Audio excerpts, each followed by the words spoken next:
Hello, everybody. I know, it's funny, right? Welcome to my home, welcome to my kitchen, and welcome to my heart. This is Fast Where the Flavor's At, and here we are again. We're cooking. We're cooking. One of my favorite things, and again, very traditional Italian, is Braciole. I've been given a lot of requests to make Braciole. Typically, classically, Braciole is made with beef Braciole. I like to use pork cutlets on occasion, and sometimes even veal. This is a fun dish to make because you can really let your imagination just sort of run wild. Once you've got your decision on what type of meat you want to use, what you put in the meat, and what this is basically stuffed meat. You roll it, once you've stuffed it, you tie it, you brown it, and then you finish it in your sauce or your gravy, whichever you're making. Some of the things that I like to use when I'm stuffing my meat is seasoned toasted breadcrumbs, pecorino romano, some ground pistachios. Ground pistachios or toasted pine nuts. I've got a nice pureed garlic here. I've got some flavored olive oils that I'll typically mix with my toasted breadcrumbs. I've got raisins. Currants are wonderful too, but typically they're only available during the holiday season. I've got provolone cheese. I've got prosciutto. I've got mortadella. Here I've got a veal cutlet. I have a pork cutlet. I have a beef cutlet. We're going to do one of each. All right, just to show you just how much fun you can have. Now I get questioned a lot when I pound my meat on this show. All right, why would you pound a high-grade cut of meat? A, it's a gentle, loving pounding of my meat. I don't overdo it. Two, it's more for uniformity. All right, you want your meat to be even throughout, from top to bottom, from side to side. I'm sorry. So again, a gentle, loving tap or pounding of the meat. So beef, pork, veal. Beef, pork, veal, veal, pork, beef. Not always gentle. Not always. Every now and then you got to show it who's boss. Sometimes you got to beat it like it owes you money. All right. So we've basically put a nice little piece of. We'll probably be editing 90% of this show. All right. So I haven't done this yet, but I'm going to put a little lemon oil in my breadcrumbs. Like I said, I toasted these breadcrumbs in the oven earlier. Meanwhile, I've got my oven going, so just a little bit of olive oil just to make almost like a pasty, breadcrumby filling. Make sure you just kind of get that all in there. You can see the breadcrumbs are nicely toasted. It's kind of like working together, similar to how that flour came together when we made the piadina dough.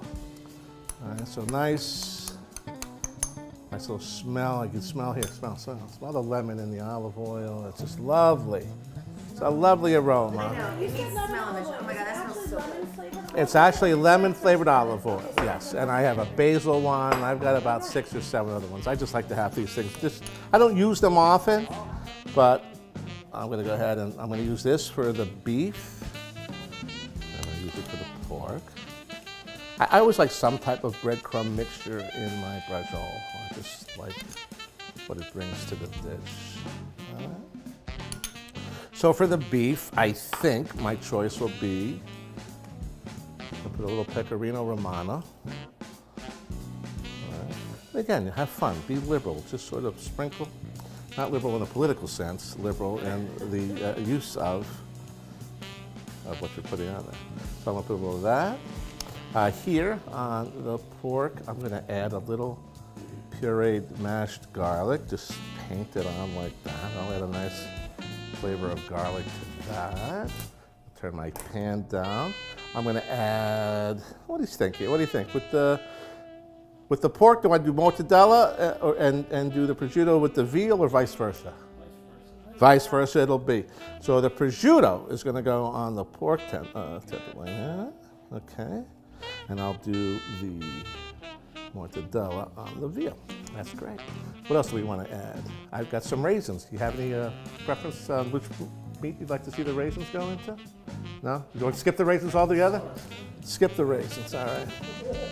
All right. Make sure you season, always salt. So you always use sea salt, yeah? I do, not always, most times. This is kosher, yeah, yeah. A little black pepper. And again, typically I will add some type of nut, whether it be pine nuts or pistachios. What you'll do then is you'll just roll your meat. After you've pounded your meat, you roll your meat. As you're about. Roll your braciole. Now, last time we were all together, roll meant something else. But that was a long time ago. Maybe with the biscuit. Roll and roll. That was my first time ever rolling. Not my last, but it's been a long time. Yeah, this one's a They don't call this it one's a that PG-13. anymore. I don't This know. was a PG-13. Sorry, Kevin. Making so much money. You're working for the money. Yeah, listen, I don't think we really It's all went way over the line with anything. All right. I think we've done pretty good. I think with our age group, people would get the younger jokes, and the younger kids would have no idea what we're talking about. They're having fun. They're having fun. I made a comment in one of the episodes where, when I was making the meatballs, the wet sound, you know, like a boot stuck in the mud, only wetter, which somebody knew what that reference. Somebody knew what that reference was. Got a chuckle out of it. The total stranger, which was made it even more enjoyable for me. All right, so tie your ends so that kind of hold most of what's in there. Very important, once you've browned your meat in the pan, once you take it out, you can either let it cool and remove the string then, or you can let it finish cooking in the sauce and remove it at that time. This is lacking something. I know what. Let's just do, what do I have over here? Nah, that's okay. We'll leave it the way it is. Not to go too big. Ketchup. There you go. Oh my heavens. Would not be a show without ketchup. All right. You know, listen, good veal, you don't have to do a whole lot. So. All right, nicely tight. Not too tight. You don't want to rip the meat apart. Don't rip your meat apart. Whatever you do.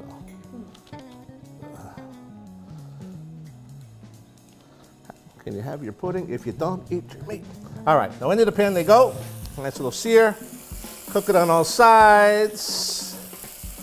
All right, we had a lot of fun with this, and I probably didn't give it its proper due in terms of the composition of these. I mean, again, you get to decide what you want to put in your braciole, whatever you want to stuff your braciole with. There are many, many fillings I would suggest you look up. I've listed quite a few on the recipe page, which you'll see at the end of the show. But feel free to use your own imagination and have fun. I mean, again, this whole show is about food, cooking, fun. So if you get veggies in there, like. Very, very important step is make sure you have a sauce, or in this case, a good Sunday pork gravy ready. All right, and as you can see, I've got meatballs, I've got sausage, I've got some braciole that I've made before, and I've got some wonderful chunks of pork. All right. Now, this would be a wonderful thing to toss with some beautiful homemade or boxed dried pasta and dress it up with some ricotta and mozzarella cheese from Galbani, which would make for certainly a wonderful dish. But I wanted to do something a little nutty, something that I thought would be kind of cool and fun. And if you watched my very first cooking episode, we made a wonderful rich veal ragu that I typically either toss with pasta or make with the saffron pasta for lasagna with bechamel.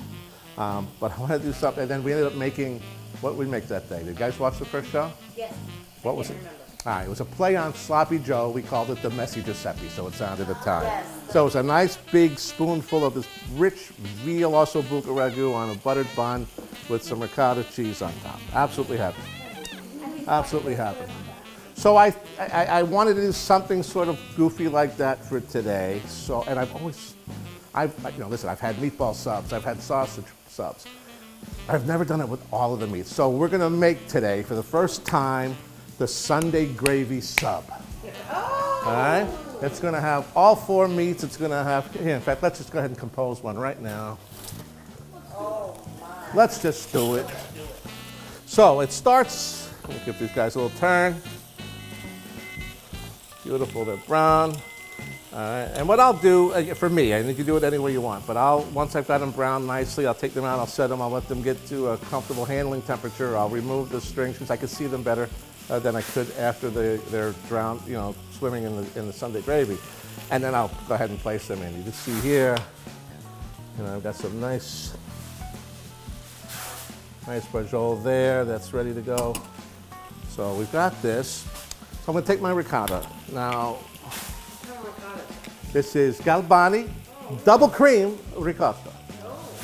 I have another name for it. I call it Italian mayonnaise, okay? I don't like mayonnaise all that much. I mean, I'm okay with mayonnaise on tuna fish, but on anything Italian, sub-wise, this just makes a wonderful dressing to the bread. So we'll smear this on. We'll smear it on, just like you would mayonnaise. All right. Smear it.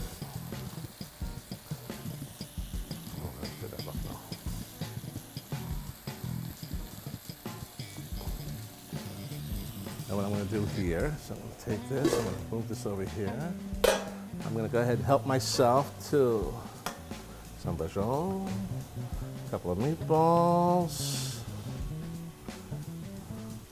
What else? Some sausage. What else we got here? A little bit of pork. Honey, there's in the fridge in the garage, there's a container of shredded mozzarella cheese from our good friends at Galbani. Okay. What else? What else do we want here? Got plenty of gravy, of course. Oh, another sausage. All right. I guess it's enough to put a couple subs together. Turn that off. All right. So I've got my sub roll. I've got my meat. Thank you, baby. Got the simple. Good. Now what I'll do is I'll just sort of like break this up in pieces because what I want is, you know, I don't want to do a sausage or meatball braciole. I want to kind of like bring all the meats together on the sub roll so all the flavors work together in harmony. Break that pork apart. This should be incredibly decadent at the very least.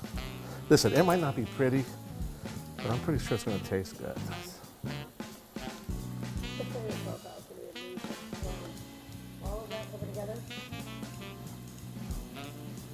All right, a nice little mix mash of all the meat. What we'll do is, oh, honey, you know what else they need? Some parchment paper about the same size as the tin foil. All right, I'm gonna spoon this on. Oops, I'll get you later, don't you worry. You ain't getting away. All right. I was thinking the same thing.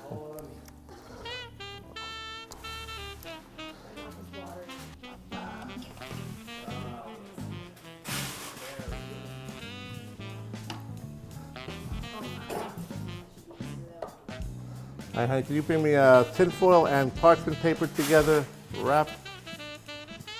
Thank you. This is a nice little tip I always like to impart on you guys. If you're ever making a sub or a sandwich with cheese, don't just use tin foil. Always have a layer of parchment paper underneath because you know, the cheese is going to work its way out. It's going to melt, and it's going to melt into tin foil and cook onto the tin foil, and you're missing out on all that cheese. This way, your cheese, even if it melts out, it's still going to be very attainable. There's no neat way to do this either, by the way, so forgive my hands and everything that's happening here, but this is how it has to happen. All right. This is going to go in, this will go in the oven for, I got it set at, what we set it at? 300? For 15 minutes tops. Are we sure? We wait till he answers his temp. He's tapped me enough times. When it comes to sub rolls, all right, I'll make one more. I'll make one more because we're going to need it. I know we're all full, but we're gonna all want at least a piece of this. Okay, it's going to go.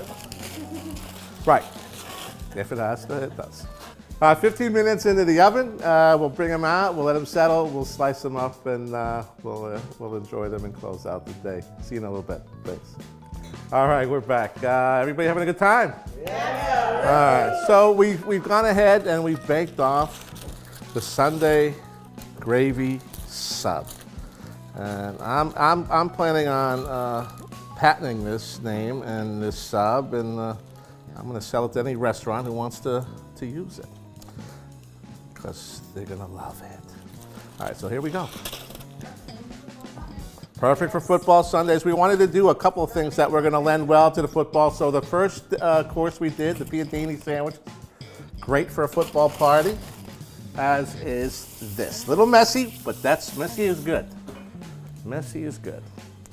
So we've got 4. Let's go ahead and do it. Cut it the same way. There's no neat way to do this.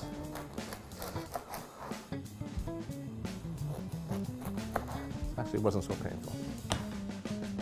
All right, so here we go.